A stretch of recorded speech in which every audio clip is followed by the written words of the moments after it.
Esta es la historia de dos jóvenes que viven en Nueva York, ambas escritoras. Sin embargo, Athena tuvo éxito desde sus inicios.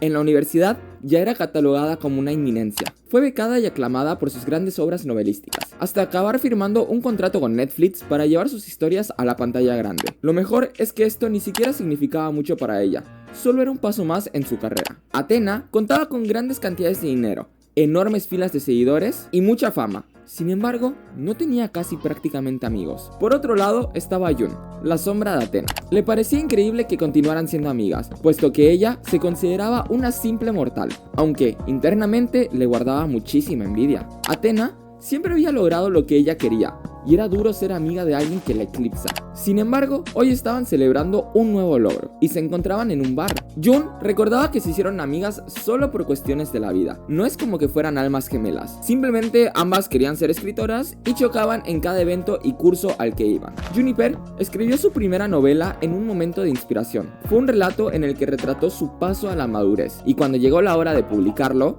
esperaba algo similar a lo que vivió Athena. Sin embargo, ese éxito nunca llegó. Su editorial cerró y cuando parecía que encontraba alguna salida a través de nuevos contratos, le recortaron lo que iba a ser una gira por el mundo a unas cuantas provincias en Estados Unidos. Vendió muy pocos ejemplares y por último despidieron a su editor. June se comparaba constantemente con Athena. Athena ya había ganado 2 premios. La crítica decía que todo el tiempo iba mejorando.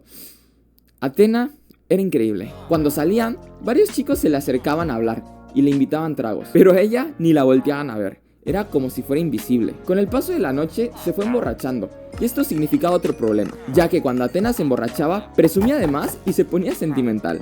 Le hacía preguntas tipo: June, ¿tú crees que las personas me odian y simplemente no se atreven a decírmelo? O por ejemplo, si tú me odiaras, me lo dirías, ¿verdad? En esta parte el libro deja ver un poco las inseguridades con las que todos contamos, independientemente del éxito, presentando a Athena, a fin de cuentas, como una persona humana. También le hacía este tipo de preguntas cuando estaban a solas. Esto le resultaba muy incómodo. Era raro de presenciar algo así tan desesperado. Cuando terminaron en el bar, Athena la invitó a su piso. June ni siquiera quería ir, pero le daba curiosidad conocer cómo vivía, así que aceptó. Llegaron y Athena le ofreció un whisky, pero June necesitaba ir al baño. Empezó a buscarlo, abrió una puerta y vio un lujoso despacho en el que había un escritorio y encima una máquina de escribir. Athena solo escribía en máquina de escribir y obviamente empezó a curiosear las hojas que habían encima. De repente, Athena entró con el whisky en la mano y comentó que era su último manuscrito. Hablaba sobre la Primera Guerra Mundial. Nadie sabía de él, pues Athena no acostumbraba a dar adelantos hasta que estuviera finalizada la obra. Sin embargo, le pide que lo lea y le cuente su opinión. Ella le hizo caso y lo leyó y se dio cuenta que era increíble, pero al mismo tiempo eso le daba tanta envidia que no quería darle la satisfacción de decírselo. Entonces se inventó una mala excusa como para decir que el alcohol no la dejaba comprenderlo. Athena dijo que tenía razón, que era una tontería, que mejor pasaran el rato platicando. Y aunque en un principio June se sintió incómoda, por primera vez se soltó en la conversación. Hablaron cosas de chicas, ligues que tuvieron en la universidad, sus peores primeras citas y experiencias que recuerden del pasado. June dejó de intentar impresionar todo el tiempo a Athena, cosa que nunca habían hecho, logrando tener un muy buen rato entre amigas. Sobre la medianoche les empezó a dar hambre y decidieron hacer cupcakes. Cuando terminaron, Athena la retó a un concurso de velocidad, a ver quién podía comer más cupcakes en un minuto. Pusieron el cronómetro y al terminar June gritó levantando las manos: 7. Sin embargo, al voltear a ver a Athena, esta se llevaba las manos a la garganta y se estaba ahogando. June intentó hacerle la maniobra de Heimlich, ¿saben? Esa en la que te aplastan el estómago, para intentar desatorarle el cupcake, pero nada funcionaba. Athena cayó al suelo, estaba moviendo los brazos espasmódicamente y estaba cambiando a un color morado. June rápidamente intentó buscar su celular y marcar al 911 para pedir ayuda, pero cuando llegaron, Athena ya había muerto. Avanzaron hacia el hospital, donde June firmó todo el tema del certificado de muerte. Y cuando June finalmente llegó a su departamento, estaba cansadísima, así que únicamente se desplomó en su cama, tiró su bolso, pero justo ahí debajo estaban las hojas del último manuscrito de Athena. Pasaron un par de días y realmente no se sentía mal por la muerte de Athena. La vio morir y estuvo ahí, pero eso no hacía que su mundo se desmorone. El deceso ya era una noticia a nivel redes sociales y su celular no paraba de sonar. Fue a un psicólogo especializado en duelo por recomendación de sus amigos, pero no sabía cómo explicarle que realmente no se sentía mal ni le había afectado la muerte. No estaba segura de cómo sentirse al respecto. Pasaron unos días e hizo una publicación en Twitter, consiguiendo que un montón de desconocidos le mandaran mensajes de condolencia. Inclusive fueron buena onda, le ofrecieron cosas como dinero, comida, transporte, lo que necesitara. Pero ella ignoraba como que esa parte. Sin embargo, fue el tweet que más le despegó, el más viral que había tenido. Eso la hacía sentir contrariada y un poquito asqueada. En el funeral dijo algunas palabras, pero se dio cuenta que todos eran desconocidos. No había nadie de su edad y la mayoría eran asiáticos y probablemente amigos de la madre de Athena. June tenía un trabajo de maestra, sin embargo pidió permiso para faltar por el suceso. Y un día de esos estaba aburrida en su piso y recordó el trabajo de Athena. Lo releyó y le volvió a parecer increíble. Plasmaba a la perfección el campo de guerra, pero igualmente necesitaba correcciones, ya que era un simple manuscrito, o sea, ni siquiera lo consideraba como que un primer borrador. Eran como un montón de ideas sueltas que no estaban bien hiladas, a las que ella dedicó días y días, horas y horas a darles forma. Y poco a poco fue trabajando en lo que sería una edición final. Sentía como todas las ideas fluían, como si Athena y ella fueran un equipo. A final de cuentas, a ella le gustaba pensar que a Athena le hubiera gustado que alguien acabara su trabajo. Llamó a su agente y le mandó el manuscrito. Brett le dijo que era increíble y le hizo unas muy generosas correcciones. Acto seguido se lo mandó a su editor principal, que se llamaba Garrett, pero este lo rechazó inmediatamente. Ella estaba segura de que ni siquiera lo leyó, así que junto con su agente agarraron y lo mandaron a docenas de editoriales diferentes. 3 semanas después, en una conversación, subastaron su obra a diferentes editoriales. Tuvo muchísimas ofertas, pero al final firmó con Eden, una editorial independiente de tamaño mediano, y finalmente le pagaron más dinero del que jamás habría podido soñar. Poco a poco empezó a tener más seguidores, fama, y no paraba de pensar que finalmente había conseguido la vida de Athena. Pero las semanas pasaron y empezaba a estar preocupada por si algún día se revelara el robo de la idea de Athena. Y es que es justamente aquí cuando ese remordimiento en su cabeza le empezaba a jugar. Sin embargo, se consolaba pensando que ella también había sido parte del libro y que había gastado mucho tiempo y esfuerzo trabajando en completarlo. Y de no haber sido por ella, esa historia nunca hubiera salido a la luz. Ahora tiene un nuevo equipo de trabajo, entre ellas una editora que realmente le agrada y la apoya. Van puliendo el trabajo y dándole los últimos retoques. Para solucionar la otra parte, June hizo una estrategia. En dado caso de que algún día saliera a la luz, ella empezó a mencionar a Athena en todos lados, en entrevistas, en posts, en publicaciones, y aclaró que Athena siempre fue una inspiración y que la ayudó y colaboró en su historia. Pero un día ve en redes sociales que la madre de Athena, Patricia Liu, ha anunciado donar sus escritos a un archivo público. Y esto le viene fatal, pues Athena siempre escribía sus ideas en sus libretas, y cuando alguien quisiera hacer una biografía sobre Athena, iría al archivo y la descubrirían. Así que no podía permitir que eso sucediera. Pidió un Uber y le hizo una visita a la señora Liu. Ahí la manipuló diciéndole que Athena escribía y planteaba cosas personales y familiares en sus libretas, y que obviamente no era adecuado que todo el mundo supiera esos secretos. La señora Liu estaba bastante afectada. Sin embargo, no le interesaba para nada el mundo de la escritura, así que simplemente aceptó y decidió guardarlos. Tiempo más adelante, June quiso volver a entrar a la página web donde habían publicado la donación. Sin embargo, esta ya había desaparecido. Era como si la noticia jamás hubiera existido. Ahora sí, comienza la publicidad del libro y se dan cuenta que tienen un pequeño problema. La historia está centrada en China y June es una persona blanca. Para contrarrestar esto, la venden como una cosmopolita que ha vivido en muchas partes del mundo. Le ajustan el nombre de June Hayward a Juniper Song, ya que obviamente eso suena más chino. Le realizan una sesión de fotos y finalmente está lista para desarrollar su nuevo personaje en redes sociales. Pero un día Candice Lee, miembro del equipo, sugiere que la historia debería pasar por un lector de sensibilidad chino, por si hay algún sesgo o indicios de racismo. Sin embargo, June está muy segura de que se ha documentado lo suficiente, y aunque Candice insiste, es un no definitivo. Y esta vez, como ella es la estrella, toda su editorial la respalda. El equipo de publicidad se encarga de que toda América se entere del libro, y se sorprende cuando al bajarse del metro hay un espectacular con su cara. Unos días después empieza a aparecer en las listas de top 10 libros más esperados del verano. Comienzan las entrevistas y lee todo el tiempo opiniones en Goodreads. Descubre que estas le dan un gran subidón de dopamina, que se siente genial. Y al final sabe que nadie puede resistir la tentación de saber lo que opina la gente sobre su trabajo. Finalmente sale el libro. y a ella le parece una gran decepción, pues no hay ninguna reacción inmediata. Y como ya se ha acostumbrado a los subidones de dopamina, ahora tiene que esperar. Aunque es obvio, la gente no ha tenido tiempo de terminar de leer el libro.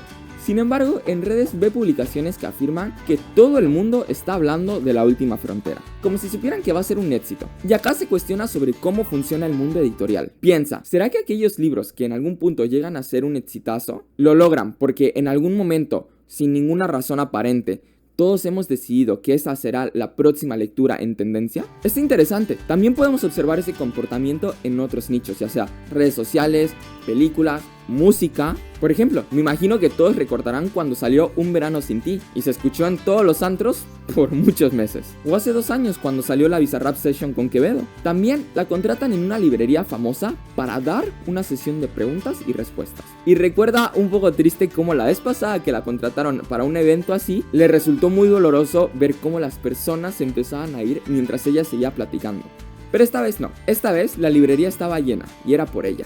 Siente que la adoran y todo fluye increíble. Las respuestas son buenas y el público está contento. Sin embargo, distingue a alguien en la primera fila. Es Athena. Se la queda viendo, pero tiene algo raro. Usa su chal verde y unas botas negras. Y después de esa impresión, las ideas ya no fluyen. Se siente impactada, conmocionada, se pregunta si los demás no la están viendo. Sabe que está mal y se nota. Sin embargo, acaba la hora, y mientras regresa a casa, se da cuenta que le está dando un ataque de pánico. Y es que al parecer, ella es la única que la ha visto. Con los días se ha ido recuperando, y el libro entra a los top 3 más vendidos. Jun siente que esta es toda la aprobación que necesitaba. Quiere contárselo a alguien, pero no tiene a quién. Y es este momento donde se da cuenta que Athena sería la persona perfecta. A final de cuentas únicamente sube un tweet en el que recibe un montón de respuestas que terminan llenando ese vacío que siente de no tener amigos. También comienza a recibir invitaciones a eventos que antes no le llegaban. Recuerda lo humillante que fue que no la dejaran formar parte de las conversaciones solo porque no se habían vendido suficientes copias de su libro. Pero ahora de pronto ella era lo suficientemente importante como para que los demás la reconozcan. En enero, Jun recibe su primera liquidación de royalties, una especie de moneda editorial, y decide que ahora sí es momento de consentirse. Compra una nueva sala, se cambia de departamento, tiene un nuevo portátil y digamos alcanza un nivel de vida bastante más ostentoso. Además está convencida que es buena idea causar un impacto positivo en la comunidad asiática, así que empieza a donar $2,000 al año al colectivo de escritores asiático-estadounidenses. Su meta es ser mejor que Athena ayudando a las personas. Al hacer esto, la asignan a una chica llamada Emi Cho, con la que llevará una mentoría por Zoom. Rápidamente se encariña de ella y siente la sensación de protegerla. Sin embargo, en el transcurso de su primera sesión, Emi le pregunta si es blanca. Pregunta que le viene como un balde de agua fría y no puede evitar que a través de la pantalla se le note la expresión en el rostro. A lo que rápidamente Emi pide disculpas y Jun contesta de forma cortante que está bien. Con su éxito en ascenso, comienza a tener detractores y se da cuenta de que mientras más popularidad agarra su libro, más redituable es hacer comentarios de odio hacia él. Y esto es algo que continuamente vemos en redes sociales. Las polémicas atraen vistas y hay personas que realmente necesitan toda esta atención. Esto en conjunto que nos encanta inflar y desinflar a personas, actuando como una mente colectiva que puede decidir el destino de alguien. Sin embargo, después de la BookCon, tiene nuevos amigos de su editorial, los cuales han decidido nombrar a su grupo Los Ángeles de Edén. Les pregunta, ¿cómo se logra pasar de las mierdas que escribe la gente en internet? Y le dicen que no lea las reseñas, que los deje hablando solos, pero es que realmente se necesita mucha fortaleza mental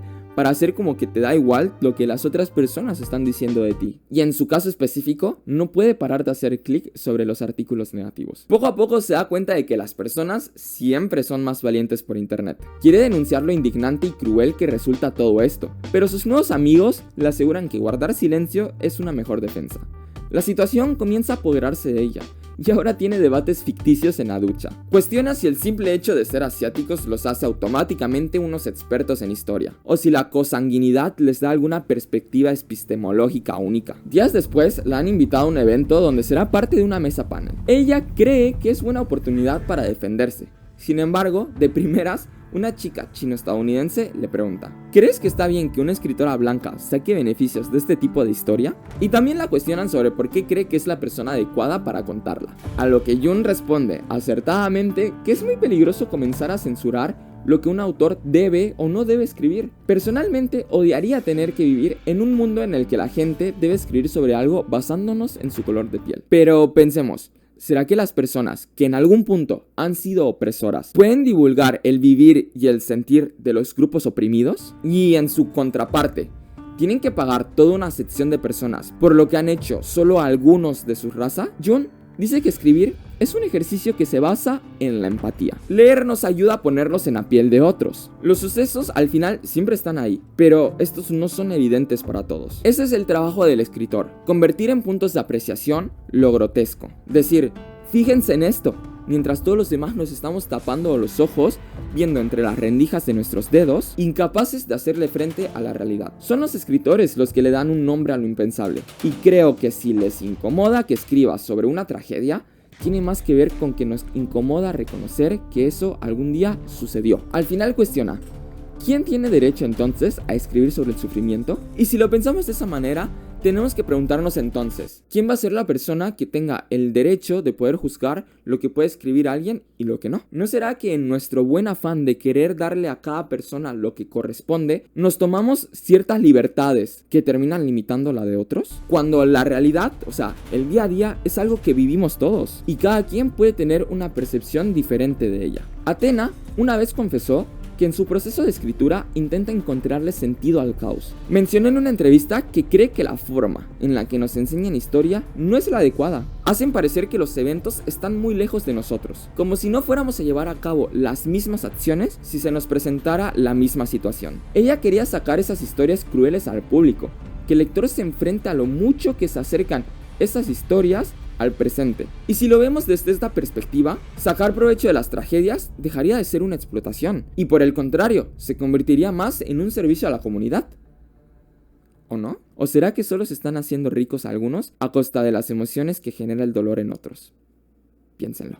Pero la vida le vuelve a dar otra vuelta cuando le invitan a una sociedad china. Pensó que podía ser una buena oportunidad para demostrar que su apoyo a los chinos no era tan solo una farsa. Tomó un tren hacia el evento, pero cuando se bajó, se dio cuenta que no era algo muy formal. La pasó a buscar la directora, y cuando la saluda, lo hace en chino. Ella le dice que no lo entiende, y le pregunta, ¿cómo? ¿Tus papás no te enseñaron? Fue un momento muy incómodo, y ella tuvo que aclarar pues que no era china. ¿Entonces eres coreana?, le preguntaron. No.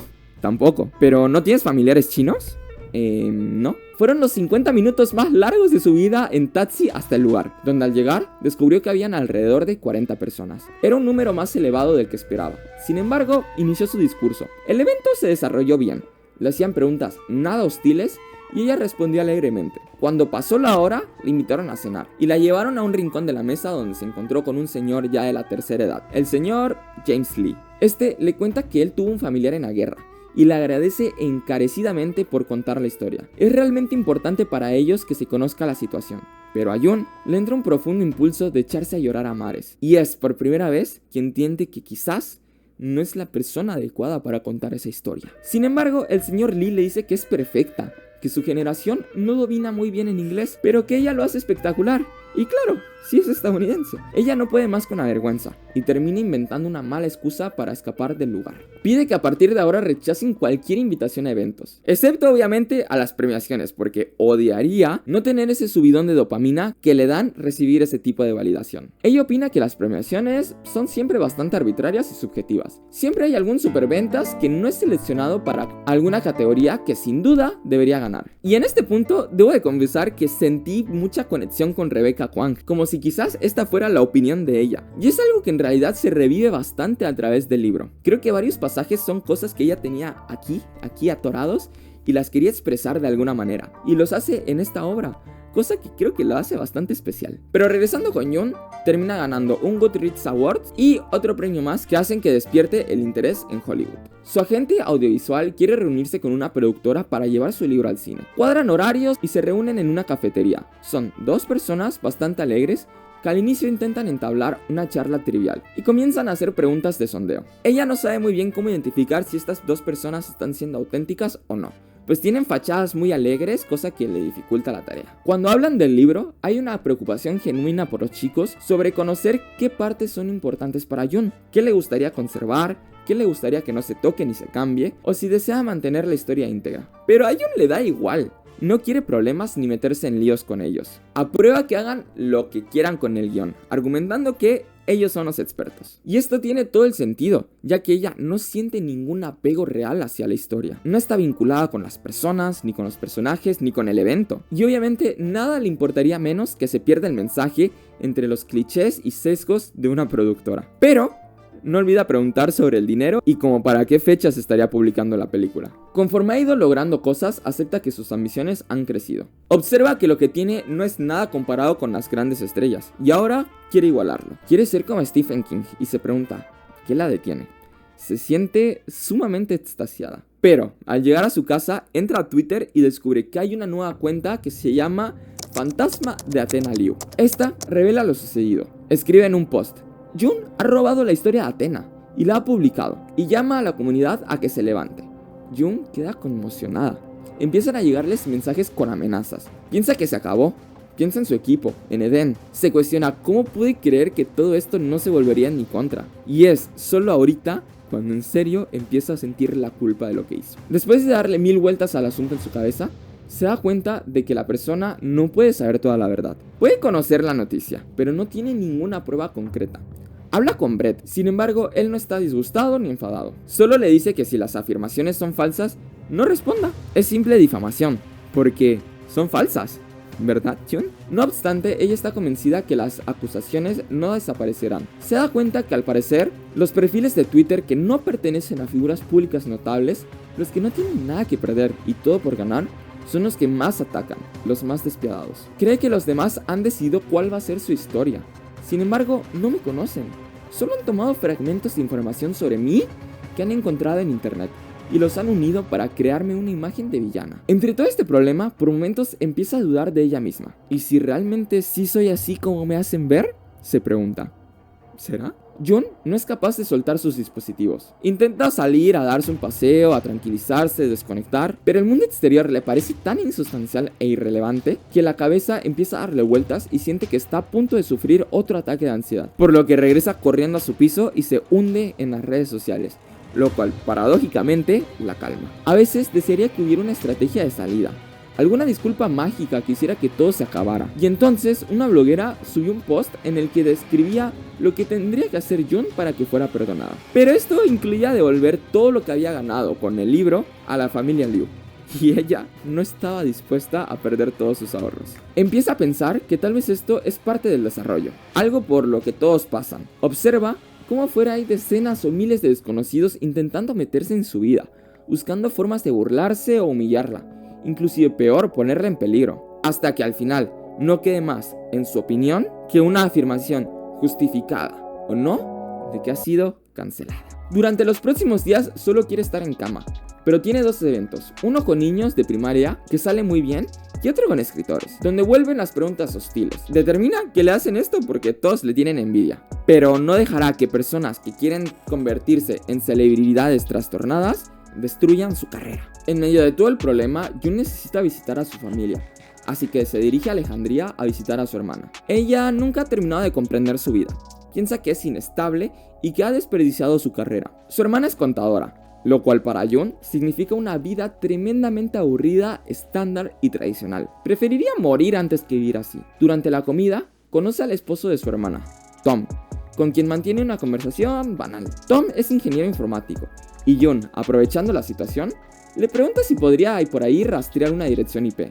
Tom le aclara que no es ese tipo de hacker, que podría ser muy peligroso, pero Jun expone que es por seguridad, que al parecer alguien ha estado acosándola, y al escucharlo la hermana, piensa que puede ser peligroso, así que le pide a Tom que por favor la ayude y este termina aceptando, involucrando a alguien en lo que podría ser un problema legal. Cuando llega a su casa, Jun crea una página web como carnada para la cuenta de Fantasma de Athena Liu y le manda el enlace diciéndole que ahí tiene pruebas de cómo Juniper robó el escrito de Athena. Al mismo tiempo comienza una segunda ola de hate, pero esta vez van en contra de Athena, argumentando que ella tampoco era una buena representante de la sociedad chino-estadounidense. Decían que no comprendía los movimientos y que solo se colgaba por la fama, que le servía para dar más autenticidad y validez a su personaje, pero que en realidad era una traidora a la raza. Para Jun, la mayoría ni siquiera están interesados en el tema, solo buscan entretenimiento. A estas personas les encanta tener un blanco y hacer trizas cualquier cosa que se les ponga por delante. Parece que solo esperan una oportunidad para poder cometer estos actos. Y es que, en la realidad, hemos presenciado diversos casos como estos, siendo uno de los últimos el ataque hacia Luisito Comunica en la marcha contra la gentrificación, cuestión que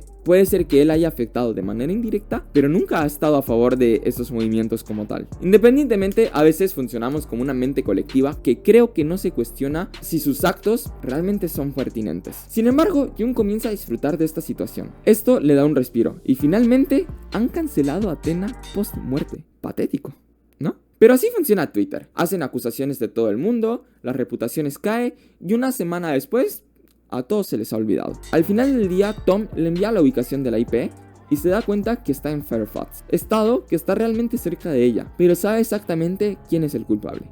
Joffrey Carlino, el exnovio de Athena. Lo cita en un café de forma fría y enojada, y al momento de aparecer, a Jun le parece muy atractivo. Originalmente parecía que Joffrey y Athena iba a ser una de las parejas literarias más exitosas, pero Joff no tuvo el suficiente talento. Ambos eran atractivos heterosexuales y unos prodigios en la escritura. Sin embargo, su primera novela no tuvo el suficiente éxito y Athena rompió con él poco después. Posteriormente tuvo acusaciones por acoso y su imagen pública quedó destruida. ¿Qué es todo este sinsentido de que le he robado el manuscrito a Athena?, le preguntó. Rápidamente intenta ver si tiene pruebas, pero él le recrimina que realmente nunca tuvo una amistad con Athena y que deje de colgarse de ese discurso. Le confesó que cuando le preguntó a Athena quién era Jun, esta le contó que era solo una niña tonta que no sabía por qué seguía intentándolo, que su primera novela había sido tan mediocre que sería mejor que lo dejara ahí antes de que la industria la destruyera. Jun empezaba a sospechar que Joffrey no tenía pruebas contundentes y lo comprobó cuando le preguntó qué quería a cambio. Intentó chantajearla, pidiéndole parte de sus royalties a cambio de guardarle el secreto, contexto que aprovechó para acusarlo de chantaje. Al mencionarlo, Joffrey se calmó,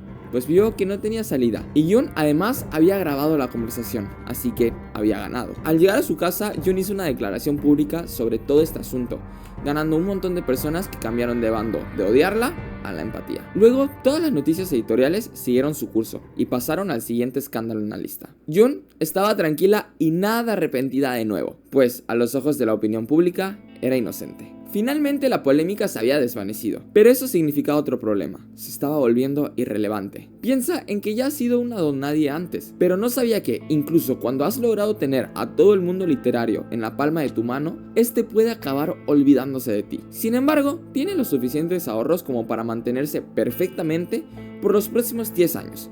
O quizás más si cambia un poco su forma de vida. El problema es que ansía estar de nuevo en el punto de mira. Además, su pupila Emi Cho ha firmado con Jared, el exagente de Athena, popular por llevar a sus fichajes a la fama. Y Jun empieza a sentir ansiedad cada que Emi comparte buenas noticias. Tiene miedo de que la alcance o de que tenga un anticipo más voluminoso.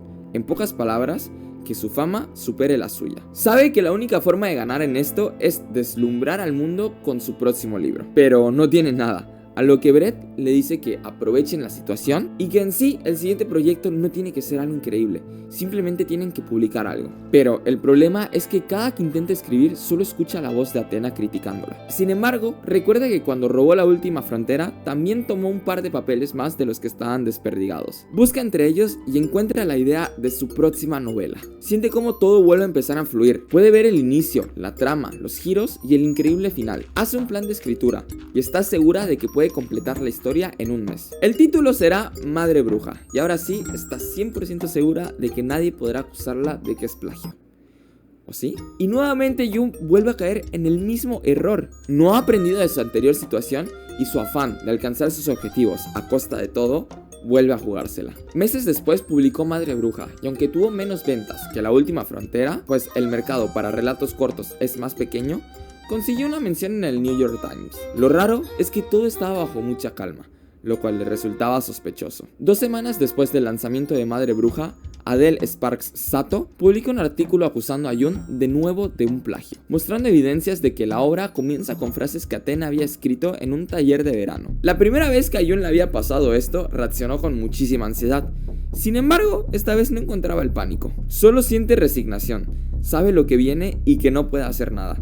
así que simplemente lo da por sentado, se acuesta a dormir y deja que las redes sociales hagan lo suyo. A la mañana siguiente, sus vínculos profesionales se rompen rápidamente. Ya ha perdido 1000 seguidores. Intenta comunicarse con los ángeles de Edén, pero no recibe respuesta alguna. Incluso Emi, su pupila, cancela su mentoría. Sola y sin respaldo, se enfrenta a la videollamada que tenía con su editorial, donde la reciben con frialdad y con un abogado. Le dan la oportunidad de contar su versión, y ella obviamente niega el plagio, asegurando que se inspiró solo en una frase que vio de un escrito de Athena. Brett propone una solución.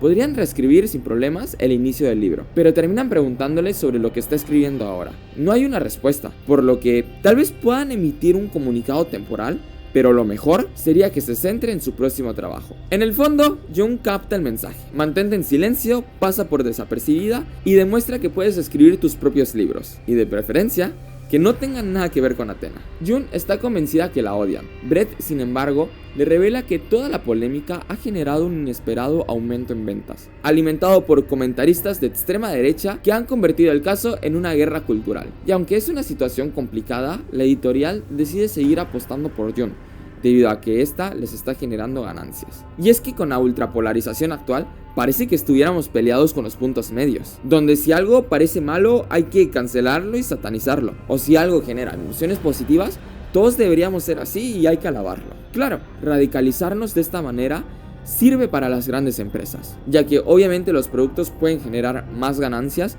dependiendo el bando al que apoyen, como lo es perfectamente la situación de Jung, llegando a mantener el mercado a flote a costa de estas situaciones. La controversia ha polarizado a la opinión pública, y eso, curiosamente, vende más que una buena historia. A pesar del éxito financiero, Jung empieza a cuestionarse su vida. Tal vez debería dejar la escritura, buscarse otro camino y replantear su futuro. Sin embargo, reconoce que escribir es parte esencial de su identidad, su refugio desde la infancia, la forma en que ha podido sobrevivir emocionalmente a sus pérdidas. Aún así, se enfrenta a un gran bloqueo creativo. Siente que no tiene nada nuevo que decir, que ha perdido esa chispa. En busca de inspiración, visita Chinatown, un barrio desconocido para ella, pero el intento termina fatal. Es reconocida y expulsada de un restaurante al intentar hablar con el personal de intendencia. El rechazo le recuerda que su imagen pública está manchada y que ya no es bienvenida en muchos lugares. Curiosamente, Jung comienza a trabajar como maestra por la beca anual que aún mantenía. Era consciente de que su influencia podría llegar a marcar de forma determinante la autoconfianza de los jóvenes escritores a los que enseñaba. Al principio todo marcha bien. Realizan las presentaciones y hacen dinámicas grupales que fluyen como la seda. Esta nueva energía le inspira y motiva, y después de sus clases intenta escribir en un café. Aunque logra avanzar por horas, al releer su trabajo se da cuenta que es mediocre, y además muy similar a lo que escribieron sus alumnos, lo que la hace cuestionarse si ahora no puede hacer más que robar ideas de unos niños. Aún así, redescubre la escritura como una experiencia grupal, extraña esas épocas de universidad en las que compartía ideas con sus compañeros, y reflexiona cómo entre los escritores adultos, la gran mayoría suele ser muy celoso con sus proyectos. Todos tienen miedo de que les roben las ideas, y piensa que tal vez ese es el precio de ser famosa y exitosa: terminar sola y aislada. Todo marcha bien hasta un día que llega al aula y encuentra a sus estudiantes murmurando sobre ella. Están leyendo rumores sobre el supuesto plagio de su libro, y aunque intentan disimular, Jung se da cuenta.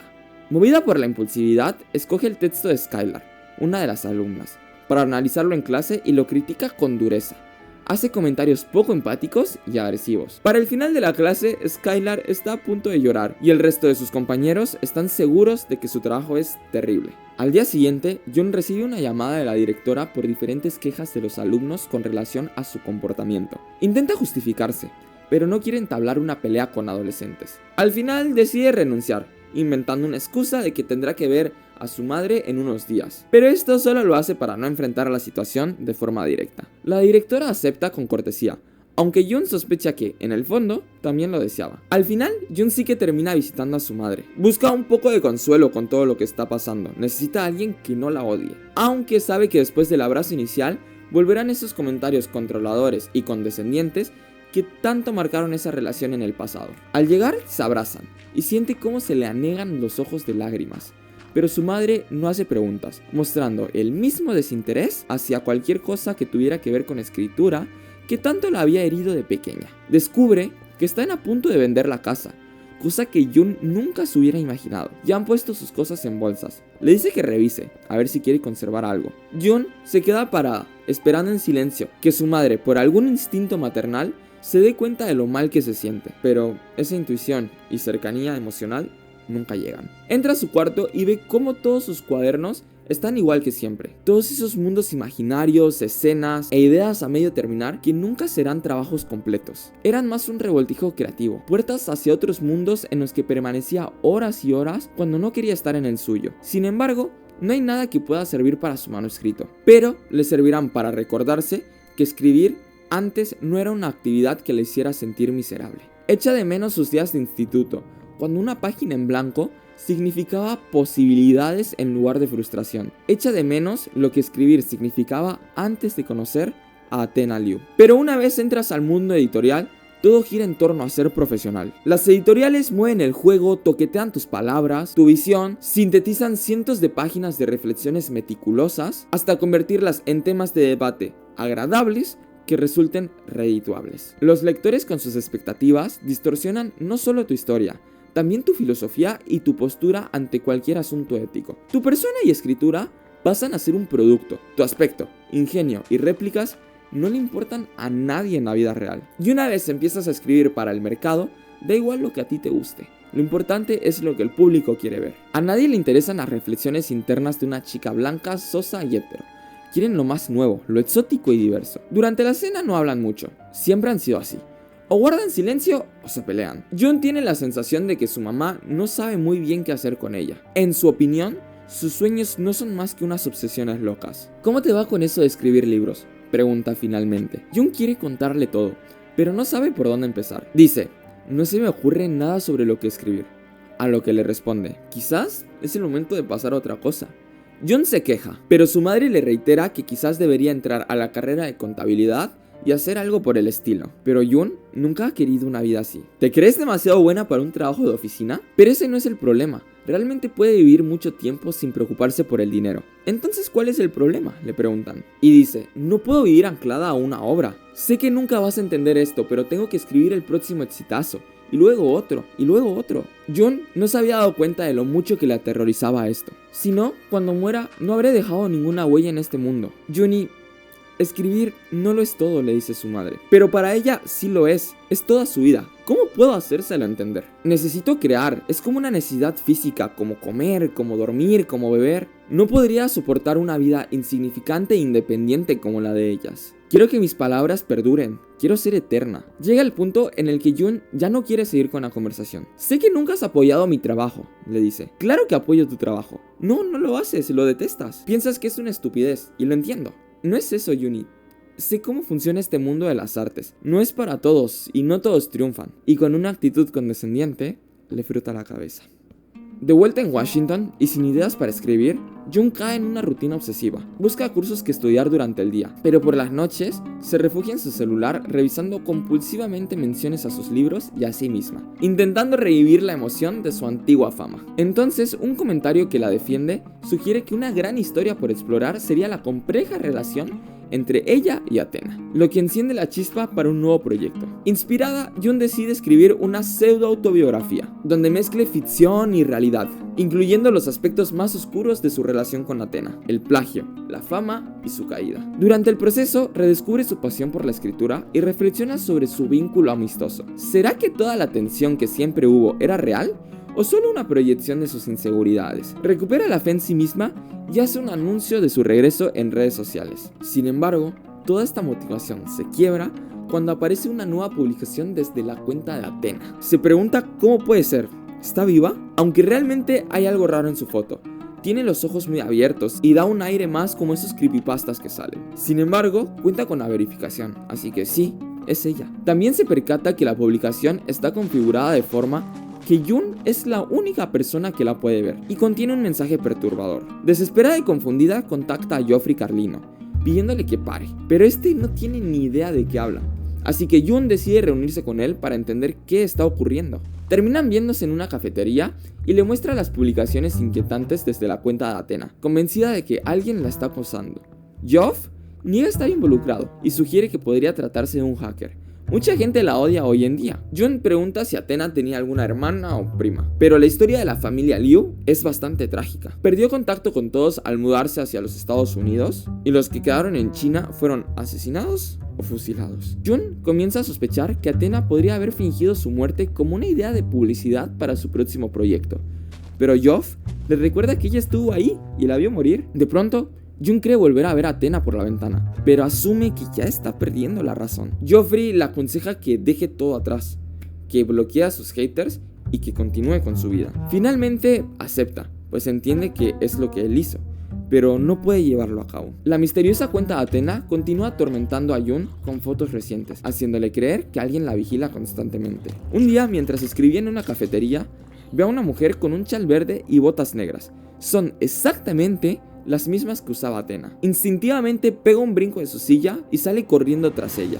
Intenta alcanzarla entre la gente, pero al lograrlo y tomarla por detrás, se sorprende, pues en realidad no es Athena. La otra persona se siente muy indignada y se da cuenta que es Diana Q, quien saca gas pimienta al sentirse amenazada. Jun intenta explicar su paranoia, pero Diana no entiende de qué habla, y al verla de cerca se da cuenta de que ni siquiera se parecen. ¡Uy!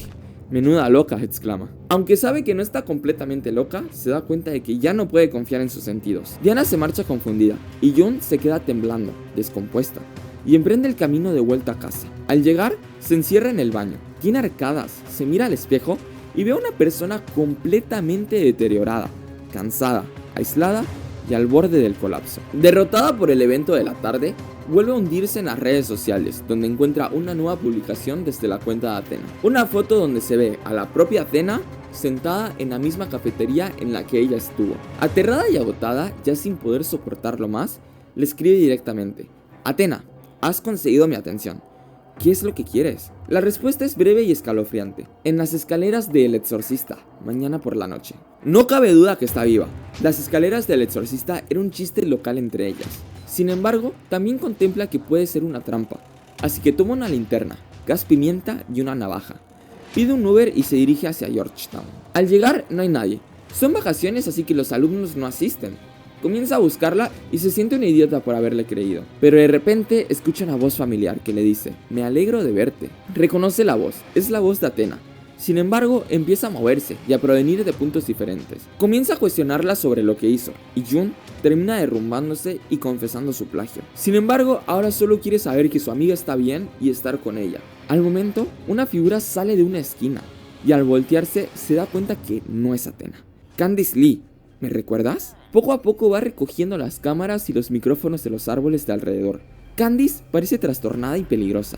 Fue ella quien dirigía la cuenta de Athena. En el pasado, si se acuerdan, Jun le había arruinado la carrera por un comentario en Goodreads, y ahora ella quería devolverle ese favor. Esta industria se cimenta sobre nuestro silencio, nos pisotea y le suelta dinero a los blancos para que produzcan unos estereotipos racistas sobre nosotros. Le cuenta todo lo malo por lo que ha tenido que pasar, todo el rechazo y el repudio, lo difícil que es escalar en esa industria si no eres blanco, y dice que va a publicar la historia con todas las pruebas que ahora tiene.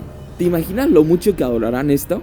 Amarilla, escrito por Candice Lee. Aunque Jun intenta negociar, Candice se niega y declara que publicará la historia bajo su autoría, como un acto de venganza y reivindicación. Aterrada, Jun imagina cómo el mundo celebrará a Candice como una heroína que desenmascara a una impostora blanca, y comienza a cuestionarse: ¿se puede acosar y humillar a personas como ella solo por ser blanca? Dudando incluso sobre la noción de lo que es el racismo a la inversa. Negándose a ceder su destino, Jun se lanza sobre Candice y ambas forcejean violentamente en las escaleras. Durante la pelea, Candice le muerde la mano y logra empujarla.